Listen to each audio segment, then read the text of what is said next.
So guys, in last session, we have discussed the overview of cell signaling, where we have learned that signals can be in form of hydrophilic or hydrophobic signals. They are detected by receptors. Then receptors are going to activate signal transducer proteins or secondary messengers. Then these signal transducer proteins will activate effector proteins.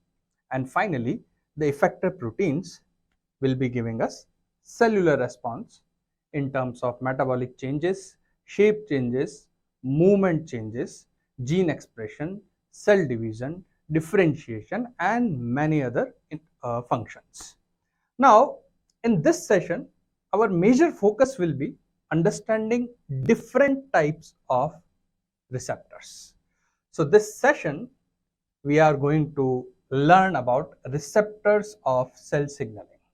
Now, I would like to emphasize here is, in this session, we will be discussing the structure of receptors, their examples, and some additional information. We will not that much discuss on the downstream signaling after the receptors, or we will not right now care about signal transducer proteins or secondary messenger. The whole focus will be what? Receptors. Okay. So the first and the most important receptors of the cell signaling is G protein coupled receptors, GPCRs. Famous, well known. Most of the biology students have already heard these names: GPCR, G protein, cyclic AMP, and all. But in this subsection, we will be discussing about the information regarding G protein coupled receptors. So if we look at the structure of G protein coupled receptors, then they contain 7 alpha helices, and these alpha helices are having their N terminus outside the cell and C terminus inside the cell or in cytoplasm, and these helices are having transmembrane domains, right? Now, in the absence of signal, they are inactive, and in the presence of signal, they bind with the G protein, a trimeric G protein, which is having 3 subunits: alpha subunit, beta subunit, and gamma subunit. Now, the interesting part here is that this inactive form or resting form and this active or G protein bound form, they are in equilibrium. Okay, it means at a time the cell membranes are having both the structure. But in the absence of signal or in the absence of ligand, one of the example of this GPCR ligand is glucagon. So in the absence of signal, this unbound form is favored. So the equilibrium is biased or shifted towards the unbound form. And once the ligand is coming and binding to this GPCR, then this bound form of GPCR with G protein is favored. So you can say that in the presence of ligand, we are having a structure of GPCR where the receptor is bound on G protein. Since the receptor is dependent upon G protein, that is why this 7 helix receptor is called as G protein coupled receptor. Now, if we look at the folded structure of this protein, then we get a better idea about the interaction between the GPCR and G protein. So this is the folded structure where we are having 7 alpha helices, N terminus out, C terminus in. Then 1, 2, 3, 4, 5th and 6th. So the G protein generally binds in the gap between 5th and 6th helix, right? But the space is not enough in the GPCR structure when the signal or ligand is absent. So you can say that in the absence of ligand, the 3D structure of GPCR is such that the 5th and 6th alpha helix are very close to each other, and they are creating a conformation which is closed, which is not allowing the binding of G protein, the binding of trimeric G protein. But once the ligand is bound to the GPCR, then there is huge conformational change or huge 3D structural change in the GPCR structure, where we get a gap or space between uh, helix 5 and 6, and in that gap our G protein is binding. So you can say this is the 5th and 6th without ligand, and with ligand the G protein is binding. So the GPCR is inactive or in resting phase in absence of signal, and in presence of signal it gets activated. Activated means it gets it is getting a 3D conformation where the binding of G protein is allowed, right? Now the activated GPCR will activate this G protein further, and then this G protein will start the downstream signaling. But again, we are mainly focused about what GPCR structure and its function. Now, the number of GPCRs in mammals is mainly coming, or major number of GPCR is mainly coming from olfactory cells, which are responsible for the recognition and detection or sensing of odorants or different kind of smells. So these olfactory cells are having 500 to 1000. So this is a typo actually. So 500 to 1000 types of GPCRs or 7 helix receptors are present in olfactory cells. Then in remaining cells, the number of GPCRs is 375. So these 375 GPCRs are recognizing epinephrine, glucagon, histamine, other small molecules, peptide hormones, proteins, and so many things, right? But still, we don't know about the ligands for all these 375 types of GPCRs. Okay, it means there are GPCRs for which we don't know that by which ligand they are getting activated. And if we don't know the information about the ligands, then we call these receptors as orphan receptors. Orphan receptors means no information about ligand, okay, or which ligand is activating these receptors. So out of 375, there are still many receptors which are orphan in nature. Now, the GPCRs are controlling and governing many type of signaling pathways and many type of cellular function. So they are also major targets of drugs. So till now, there are 700 approved drugs which are actually targeting the activity of GPCR. So they are GPCR inhibitors, GPCR activators, GPCR antagonists, GPCR agonists. The number of approved drugs which are acting on GPCR till now is what? 700.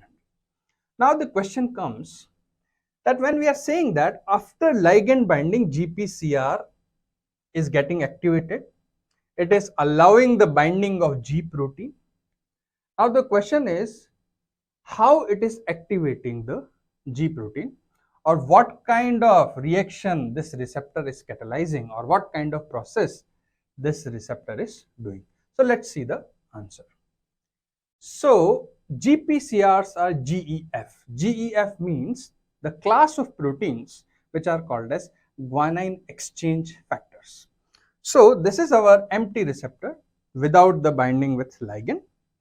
Then once it is bound with ligand, it allows the binding of G protein. So G protein is a trimeric protein which is having 3 subunits, alpha, beta and gamma. But this G protein itself is inactive, and this inactivation is due to the fact that alpha subunit is bound with a GDP molecule. In further sections where we will be discussing about signal transducer protein, we will come back to G protein and we will see that why binding of GDP is making this protein inactive. We will go through that molecular mechanism also, but right now we want to see that what is the function of this GPCR. So this inactive G protein is containing GDP in the alpha subunit, and After binding with ligand, GPCR gets active, and what it does, it exchanges this GDP with GTP. So what it is doing, this GPCR is taking or catalyzing the changes in the alpha subunit structure or G protein structure, that this GDP is replaced by GTP. So this is not addition of extra phosphate.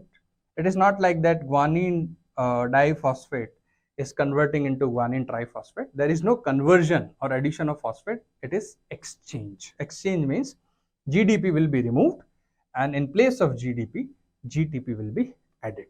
That is why we are calling GPCR as GEF, guanine exchange factor. In molecular biology, if you read carefully, then even ribosomes can behave as GEF or guanine exchange factors, or many other molecules during translation and other cellular processes. Now, once the alpha subunit is having presence of GTP, then G protein becomes active. Right? Active means the alpha subunit and beta and gamma subunit will be detached from the GPCR. They will move further in the membrane and they will do downstream signaling, means they will start some kind of signaling pathway. Again, we will discuss these signaling pathways which are dependent upon G protein and GPCR in detail in further sections. Right now we have to understand GPCR is a guanine exchange factor replacing this GDP with GTP. After the replacement, the alpha and beta gamma subunits are detached. They are doing downstream signaling, and the product of downstream signaling is always an effector protein, and these effector proteins are giving what? Cellular responses, right? Now, there is one very interesting fact about it, that once the GPCR has activated a G protein and the alpha and beta gamma subunits are detached, then what happens to this GPCR, to this empty GPCR? The answer is, this empty GPCR is still active. It can bind to new inactive G protein and can catalyze the same reaction, then third one, then fourth one. So if we look at the numbers, then it is very surprising that one activated GPCR can actually activate 100 G proteins. It means it can do this guanine exchange factor reaction 100 times when it is activated once. So one ligand binding allows this GPCR to catalyze these exchange reaction 100 times. So I have already told you that the word signal transduction is having two components: progress of signal and second, amplification of signal. So once the GPCR is getting activated, it is progressing the signal by activating the G proteins, as well as one molecule can activate 100, so simultaneously it is amplifying the signal also. Now, that means this GPCR is activated for a longer time period or a long time period in which it is activating multiple G proteins. So whenever we look at the control of signaling pathway or control of any biological process, I always tell the students that it is very important to switch off the signal, then switching on the signal. So to switch on, what you have to do, you just have to bind one ligand and signaling is started. Now it is very important for this GPCR to be off. Why? Because if it is not getting off, then the cellular responses will not be under control and there will be diseases and there will be bad outcomes. So I will be discussing a very important switching off mechanism of GPCR here. So we are having active GPCR which is bound with inactive G protein because alpha subunit is having what? GDP. Then guanine exchange reaction will happen. The alpha GDP will be now alpha GTP. There will be detachment. Alpha and beta gamma subunits will be detached and they will do what? Downstream signal. And from downstream signal, we are getting effector proteins, and many of these effector proteins are what? Kinases. Okay. So what is the function of kinase? Kinase is an enzyme which can do what? Phosphorylation. So they will do their functions. they will give different kind of cellular responses, and other than those cellular responses, they are doing one more important thing. That is, these same kinases will do the phosphorylation of GPCR itself. So the product of GPCR is doing phosphorylation of GPCR itself. So we are getting a loop. And once the GPCR is phosphorylated, then it is recognized by one protein which is called as beta arrestin. And what is the function of beta arrestin? It will switch off the GPCR. How it will do, we will see. But this is an example of negative feedback loop, where the product of signaling is inhibiting or switching off the signaling molecule or the G protein coupled receptor. How it does that? That this beta arrestin binding prevents the interaction between GPCR and G proteins. So if the GPCR and G proteins cannot interact with each other, they cannot bind with each other, then of course the signaling will be stopped. The second thing this arrestin is doing, that the GPCR bound with arrestin is processed for endocytosis reaction. So endocytosis means the whole part of membrane which is containing this arrestin bound GPCR will be engulfed by the cells, and ultimately the protein will be processed for ubiquitin ligase enzyme action. The protein will be added with ubiquitin molecules, and ubiquitinated proteins are ultimately going to be degraded, or you can say will be destroyed. So one of the signal switching off mechanism is what? Preventing the interaction between GPCR and G protein, and second is removing the GPCR from the membrane and destroying it. So both these mechanisms are actually doing what? Switching off the activity of G protein coupled receptor. Now, since I have already told you that there are many types of GPCRs which are doing different type of functions. Now, one of the interesting function I will tell you here, that is in the retinal cell membrane, we are having a special GPCR which is called as rhodopsin in the rod cells. This GPCR is having a covalently bound pigment molecule called as 11-cis-retinal. Now this 11-cis-retinal comes from what? Vitamin A. So that is why vitamin A is very important for our vision.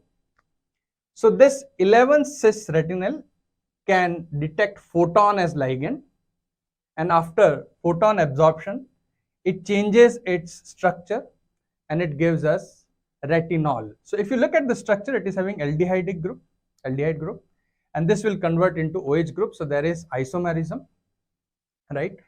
So this change in isomerism due to photon absorption also changes the structure of GPCR, and GPCR become active. This is the example where I have already told you that there are some physical signals. Signals can be light, signal can be temperature, signal can be smell, so many things, right?